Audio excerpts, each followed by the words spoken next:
to you from Omar. an inmate at Nevada Southern Detention Center. To accept this call, press 5. To refuse this call, hang up now. To block this call and all future calls, this call will be recorded and subject to monitoring at any time. Thank you for using IC Solutions. You may begin speaking now.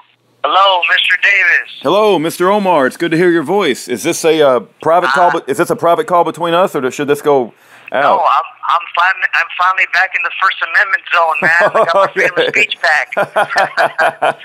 Well, I'm glad you at least have that. When are you going to get your freedom? Right. That's the next step. So Monday is the trial, man, and I think it's going to go really well. I'm still in the hole, though. They're just still waiting to get me out of the hole. Unfortunately, they're going to be throwing me in like a max unit with all the violent murderers and the horrible people. Wow. I guess. But well, I don't mean to be. My wife is shaking her head, telling me not to tell you this, but we have a prisoner that we talked to, and they put him in the same area as a violent murderer, and they took a belt with a lock, and they murdered this guy, and he was only in there for like another year or two, and this guy was in there for life. So be very careful. I mean, don't take that stuff lightly when they put you in the same area. I know. Yeah. Well, good thing is I've been here forever, so I know a lot of people. They all respect me. I have no problems with anybody. Oh, good. But of course, yeah, it's never fun. But I just pray to God, and I think I'll be all right. And okay. But so yeah, they're going to be sending me to the red unit, the max unit. I think it's BA. Do you know why they're doing that? Did they give you a reason, or is there any justification? According to them, I'm such a threat to the facility and security risk and whatever. I see. And by the way, so I do have the video of that incident. And in the moment, I didn't even know myself that I did go for my box, but they were all surrounding me with the pepper sprays in my face, and I felt like I was going to be attacked anyways. They were provoking me, yelling at me, and I kind of freaked out. So I think I went to my box to try to grab my tub for cover. Yeah. I had my tub loose on top, so I don't know. Anyways, they pepper sprayed me and they tackled me, but I have the video with their big guns out. Wow. Okay. And everything. So the government is trying to scare me and say, we're going to use this to show you're so violent. And that just because I was protesting religious discrimination. Yeah. So anyways, they want to try to scare me. Oh, we're going to use this at your sentencing and try to give you more time. Wow. Incredible. your conduct. Incredible. Yeah, it's unbelievable. Unfortunately, I can't talk to Todd, and I won't be able to see him. He's going to be in the Blues, of course. So that sucks. But my prayers are still with him. I hope he's doing all right. Yeah. No, it's a kick in the gut when he got 14 years, man. That was so shocking. At least nobody that I knew was expecting that, and it just goes to show you how evil these bastards are. I mean, they really are. They have no empathy whatsoever, and they have no sense of justice. They are only wanting a conviction factory to throw you in prison as long as they can. It's sickening, and then they just try to make any little thing, anything you say or any type of little post or anything you do, you're just a horrible, violent person. It's just stupid, man. It's just arrogant and it's evil, man. Yeah, it's right. Pure evil. Yep. It's just sickening, man. It really is what they're doing and what they did to Todd. It bothers me a lot, Yep. But, like I said, hopefully things come good. And, unfortunately, it looks like our country justice does prevail sometimes, but it just takes a long time. And hopefully that can change, And it could simply just take the people speaking up about it and making a fuss and saying, what the hell, why are not people following the law? Why are our own courts not following the law? There's just no justice and fairness at all. There's no fairness at all. Someone just brought to my attention. Someone just brought to my attention today. It's called the Marshall Project. I don't know who they are, but they put out an article back in March of this year, it says, let's put an end to prosecutorial immunity. You know, because these prosecutors, they act with immunity, even if they withhold exculpatory evidence, or, you know, they act, you know, illegally in the case of the trial, and they falsely convict somebody. They always get immunity, and that's the problem, is they're never held accountable. So we as a society have to hold them accountable by, you know, just raising holy hell until they, you know, can't ignore us anymore. Well, that's exactly, you're right. But it's also the judges. Yes. The judges are allowing it to happen as well. So yeah, definitely, absolutely, both. I think both need to. There has to be there's no checks and balances. But what's the point of having the separation of powers? What's the point of it? You know, right. Well, the founders put that into place for a reason. They said that each branch is a check on another. But when there's no checks and balances, then there's just it's just pure tyranny. And it's kind of obvious that's what's going on. You know, because if one was doing wrong, then the other one would be like, hey, no, you have to fix your ways, you know, and they don't do that. Which, you know, and now it's actually the judges are working with them. You know, the judge in my case excluded all my exhibits. I got a letter from the government talking about one of the ATF agents of what he said in the email. So they're not even giving me the email. And I'm like, Your Honor, they're not even giving me the email. They're redacting stuff. They're hiding exculpatory evidence. Oh, well, you could question the agent on the stand. What? Wait. I'm telling you, it's proof right here that they're holding evidence. But no, just question the agent when he gets on the stand. Wow. You know, and I mean, but what's more amazing is I have the same ATF agent. I have about 3 statements. He has about 3 or 4 different. Totally inconsistent. He doesn't even know where the gun was manufactured or if it was ever even shipped. So we're going to trial on speculation now. Yeah. Which, like I said, that works in my favor. You know, I just hope that they don't try to bar me from even, you know, they're going to try to stop me from even talking about it. But, you know, that's why I said, you know, there's just no fairness here. Yeah, your motion in my favor. Your motion in limites, I guess, were all approved by the judge, right? So there's, you know, they're really got your hands tied behind your back when you start trial tomorrow. Is there any what do people need to know that are in the area and that can show up? What courthouse and what time do you expect to start? I think they're going to start jury selection about 9 in the morning, and. I'm guessing it's going to be pretty quick. You know, picking the jury might take no longer than, I'm going to say, an hour or 2. Do you have voir dire questions yourself that you plan on asking? Yeah, I wrote down about 40 of them. Okay. Yeah, well, you know, I'm pretty much ready to go. I think it's going to go well. You know, right now it's still in the hands of the judge whether he's going to allow them to put on their full case. Because I've stipulated to some things. I'm trying to wrap this up. I just want to go home. I want to pretty much fight the interstate commerce. I'm not even going to argue the rest. Yeah. Because the way it looks right now, they're going to hang me as it is. So I might as well have the last chance and try to fight something that there's no dispute. They have no evidence about it. There's no commerce. Yeah. You know, even if they don't even have any receipts or anything showing that this was even shipped. Right. They have nothing but speculation. Right. The ATF agent literally said that this could have been manufactured in, like, I forget, Connecticut, Maine, Wisconsin, or some other state. Really? So you don't even know where it was manufactured. Wow. I mean, come on. Yeah. This is crazy now.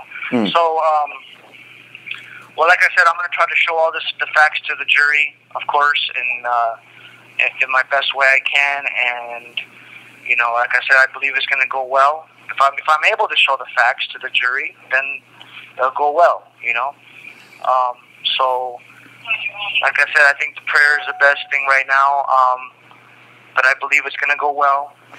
Well, Omar, if your trial starts at 9, they're gonna freaking wake you up at 3 o'clock in the morning and put you in a holding cell and like transfer you over to the courthouse and make you sit in a room for. I mean, are they going to make it very uncomfortable for you? You think? I mean, they're not going to. Yes, sir. Yeah. So you're going to be up all. You're going to. In the morning. Yeah. Yeah, they're going to shackle me up, pretty much wake me up 3:30 in the morning, drag me down to court, have me in the cell. I can't even look at my papers. I can't prepare nothing, and then. You know, a full day of trial. I'm hoping it. Well, like I said, it depends on the judge. It might be just a day trial. It might be a day and a half max. Yeah. Depending on what he allows the government to put on as your case. If he allows them to put on their full case, it might be 3 or 4 days. Gotcha. So, and that would be even more. That would be pure torture, having me to put on a full defense, and then come back to the facility by 8 p.m. Just literally probably take a bite and go to sleep, and then start all over again. 3 or 4 days in a row. Right. That would be just torture. Right. But like I said, I think it's going to be short and sweet, and to the point, and I think it's going to be wrapped up in a day and a half, according to, because he actually already agreed to my stipulation, and so I think it's gonna go well. What's the maximum? What's the maximum amount of time that you could get if things go like absolutely the worst? Well, the statute carries up to 10. They do it under their so-called discretion. So, I mean, there's just they don't have any standard they have to follow. So the judge could just say 10. I mean, if he goes by what my guidelines correctly are, then that would be around 20-something months, and I'd be time served. Yeah, because you're at 43 months, right? Are you at 42 or 43 already? 42 and a half. Okay. Wow. Well, our prayers are with you, Omar. I pray that it goes well tomorrow. I know that it's going to be a big day. I mean, you've waited 42 and a half months for this day, and thank God it's finally coming. But I hope that whatever happens, you get out of there. That would be the the answer to prayers. Yeah, what a speedy trial, huh? Yeah, 42 and a half months, man. 42 and a half months. Insane. Yeah, for a gun case. I mean, this is ridiculous. Yeah.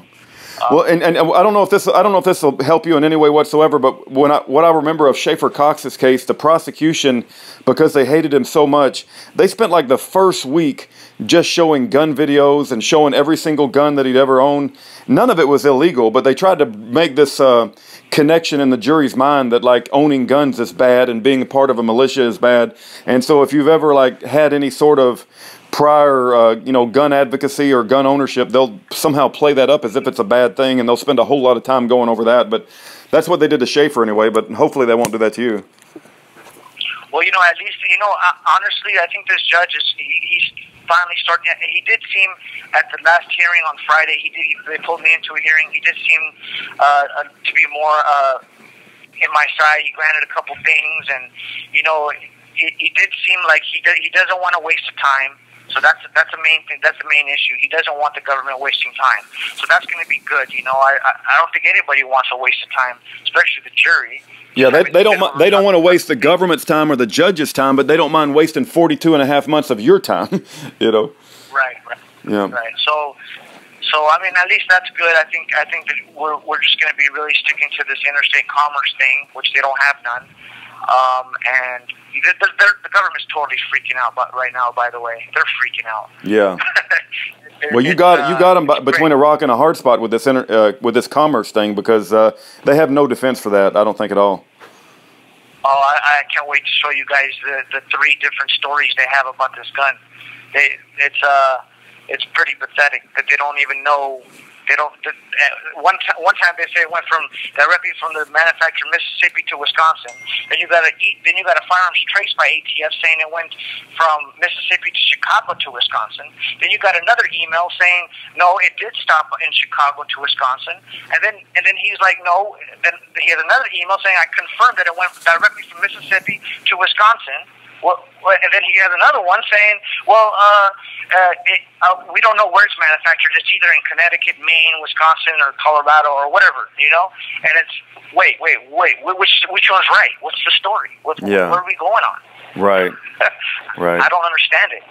Yeah. It's pretty. Yeah. What are they even going to show? I'm totally shocked. What are they even doing? I don't get it. I don't know. Maybe I think that's where the judge is kind of concerned. He's like, what are they talking about? They don't even know where this was manufactured. They don't even know when it was shipped. It has to be in commerce, in interstate commerce. Right. If there was never interstate commerce, then how could it have been shipped in interstate commerce? Right. There's no evidence that it was shipped over state lines. Anyone receiving it, anyone shipping it. Hell, for all I know, some gunsmith snapped it on in his garage. You know what I mean? Yeah. Put some metal together, stamped a Smith & Wesson sign on it, and here you go. Yeah.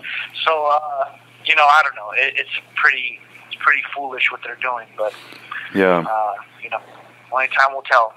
Well, and let me share. I won't mention the name because I want to respect the privacy. But there was another guy who he built his own gun, and he represented himself pro se too. He was facing a potential up to, I think, 20 years, and he was doing really good like the first day or two. But like someone approached him and said, if you continue this and you continue to fight this and push this issue, that you will be found guilty and go to prison for 20 years. It wasn't the judge, but the person who told him that said that they were speaking on behalf of the judge, or they had overheard the judge. And so just be aware that once trial starts and you actually start representing yourself in front of that jury, that they have all kinds of sneaky shenanigan tricks that they play. And, they may send somebody up to you, during your most weakest moment and try to like intimidate you and say, if you continue to press this issue in front of the jury and it looks like you might win and embarrass the government, they could start threatening you with like 10 years or more, And so I've seen it happen before. By the way, this is very important. I need to let you guys know this. So, as we all know, the common standard is if you have a subpoena ready to go to a party, the court serves it to a U.S. Marshal. Yeah. Correct? I mean, everybody knows this. So the U.S. Marshal will take the subpoena that's been approved by the court, and he'll go deliver it to these witnesses, right? Now, watch how shocking this is. There's the government's star witness, Michael LaRusso. He's an ATF special agent, okay? This is their interstate commerce expert. Well, this witness, by the government's witness, is the one who served the subpoena on my mother. Wow. Why did he go to my mother's house and serve her a subpoena from the court? This is the marshal's duty. There's no explanation for that other than intimidation. Yeah. And it's just quite shocking to me. Especially in Las Vegas, we have a pattern of intimidation. One guy was handcuffed, and one of the police officers was threatening to throw him out in traffic. They went to Bryce Matthew Quellar's mother's house and SWAT raided his mother's house. Las Vegas is horrendous when it comes to intimidation of not only the target, the prisoner, but also the prisoner's family. So what you're saying doesn't surprise me at all. Yeah. Right. That's why it's important I let you guys know that, because this is exactly what they're doing. Yeah. I mean, think about it. You have a government's witness going to serve subpoenas on another witness? What in the world? Yeah, that's crazy. Which world are we in? Yeah. And I mean, of anybody, Michael LaRusso, the ATF agent who was going to testify about this commerce. Yeah. So they're like, because I talked to my mother a while ago, and she goes, I got served by this guy. He left me a card. His name is Michael LaRusso. And I'm like, get out of here. Yeah. I'm thinking in my head, like, that's just insane. Yeah. But anyways, so, that's what they do, just intimidation, threats, and coercion. Well, our prayers are with you, and I pray that America dismantles the FBI and the ATF. Both of those organizations the fruit of those organizations are absolute wickedness, and they are the Nazi Gestapo for America, and I don't even think they should exist. We've been calling for the dismantling of that organization for a long, long time. I pray you knock them dead tomorrow, Omar, and you convince the jury of whatever arguments you're putting forth, and we pray that you get your Monday. It's happening Monday, right? Okay. And I pray that you win your case, man, and you get your freedom back. Hey, God works miracles, and I hope He does here too. And like I said, I think so. And, by the way, another great news is so my Supreme Court petition that I filed. The government, had time to respond to like August something. Guess what? The Solicitor General of the United States. This is like a step under Jeff Sessions. This man literally says we waive our right to respond. Do you know how big that is? That's them basically saying we do not dispute anything Mr. Qazi says. Wow. They're not responding. It's in front of the Supreme Court justices as we speak. They could bring down a ruling today. They could bring down a ruling tomorrow and totally shut this Bail Reform Act down, which I pray they do. Yeah. But either way, the good news is it's in their hands. I think 1 minute remaining. I think the judge or the court, they want me out of their system as soon as they can, because if the Supreme Court rules on this issue, it affects the whole nation. But if you kick me out, it's a wrap. Yeah, if you start winning your case and you start convincing the jury that the law is on your side, and if it looks like you're going to embarrass the prosecution, guaranteed they're going to do something to try to intimidate you and make you stop this court, and they'll force you, to try to take a plea deal. But if it looks like you're convincing the jury that you're right legally, guaranteed they've got some sneaky shenanigans that they'll try to play on you. I've seen it happen many times before. Well, hey, Rudy is going to hang up on us, man. Do you have some funds on your account? I'll try to get a few more dollars put on the account for next week. Okay. It may be a few days though, Omar. All right. No problem. No okay. problem. I'll try to call you tomorrow or something, or if I can. Okay. All right. Take care. All right. Our prayers are with you, Omar. God bless. You too. Bye-bye. Bye-bye.